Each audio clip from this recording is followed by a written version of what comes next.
中国制造实在是太香了，特别是在工业欠发达的中东地区，国货绝对是最好的选择。自从老美从阿富汗撤军之后，阿富汗人民也恢复了正常生活。这是一个位于市区的摩托车店，店铺不大，只有10几个平方，里面却是摆满了摩托车，看起来五花八门，其实都是清一色的150摩托。现在阿富汗也是处于一个百废待兴的状态，他们是没有能力生产摩托车的，但是他们却从国内搞来了特供版摩托车。从木箱上面可以看到摩托车的品牌，翻译成中文意思是超级汉加尔，汉加尔是匕首的意思。这个名字想要表达一种炫酷的感觉，但又带着浓浓的土味，和我们的藏爱家族非主流是一个道理。别看这个箱子很小，除了发动机以外，一整套摩托车零件全部打包在里面。师傅需要对零件进行清点，万一出现缺胳膊少腿的情况，可以找经销商补货。一般都是由一个大的经销商牵头从国内拿货，然后分发给这些小的代理商。经过半个小时的拆箱，各种零件已经被清理出来了。五彩斑斓的车架是一种烧钛工艺，这也是个路鬼火少年最喜欢的颜色。下面就正式开始这辆车的组装。首先掏出摩托车车架，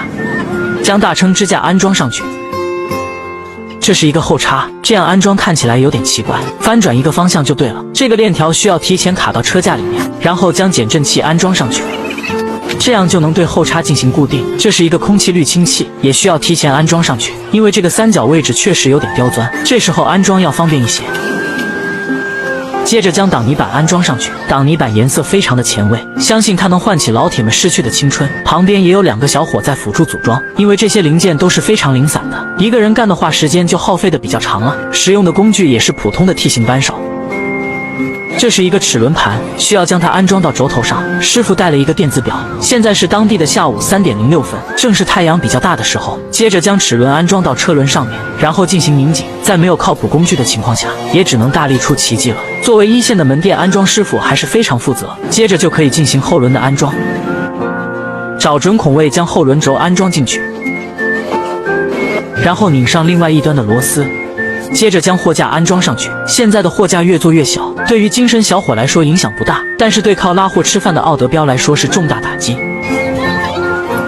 不过这辆车在后座配备了豪华踏板，跑摩的还是没有问题的。我们的小伙终于把前叉组装完成了，将转向柱安装到车架上面，涂了一点点黄油，这方面就没有巴铁师傅实在，毕竟现在都不富裕，能节约一点是一点。装上前叉轴成架，再将盖子拧上去，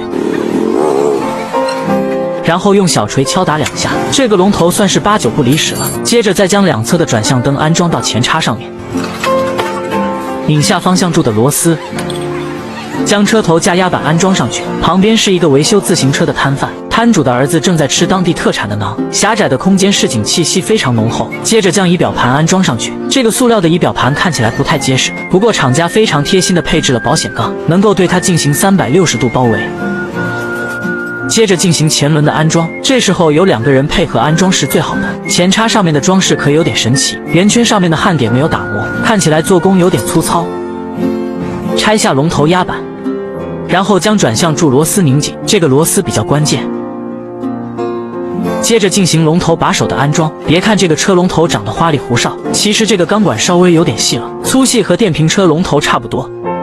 此时小伙正在连接尾灯的线路，主要是转向灯和刹车灯，线头比较多，找起来也不容易。前面需要安装大灯，将线头整理一下，全部塞到大灯里面，再将两边的螺丝固定上去，这时候就可以将线头连接起来。一个小小的灯罩装满了各种电线，厂家就该将这个灯罩设计大一些。又来到了我们喜闻乐见的开箱环节，这里面装的是一台150发动机，很遗憾没有看到厂家信息，这个代工产品连厂家地址都没留一个。趁着师傅在琢磨发动机的时候，小伙先将高压包安装上去，然后就可以将发动机安装上去，穿上两边的螺杆进行固定。这台发动机其实和上次的3轮车是同一个型号。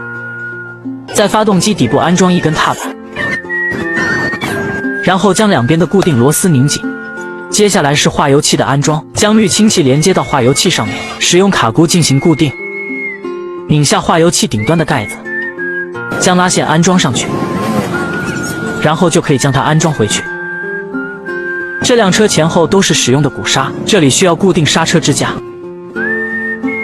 接着将刹车拉杆连接上去，这里组装的是一个继电器，需要将线路连接到2个接线柱上，然后就可以将电池安装上去。摩托车使用的是浙江的古越电池，这款电池占据摩托车市场的大半江山，用过的老铁都说好用。接着将链条安装上去，先装前面再装后面。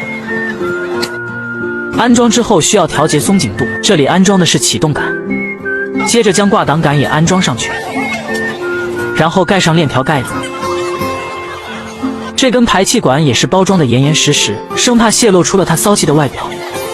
这是一个链条壳，需要对准安装孔位才能将螺丝安装固定。前面安装了一个挡风板，黑色的板子和周围的彩色形成鲜明的对比。接着将保险杠安装上去，我们一般会在保险杠上安装挡板，遇到下雨天才不会溅一身泥。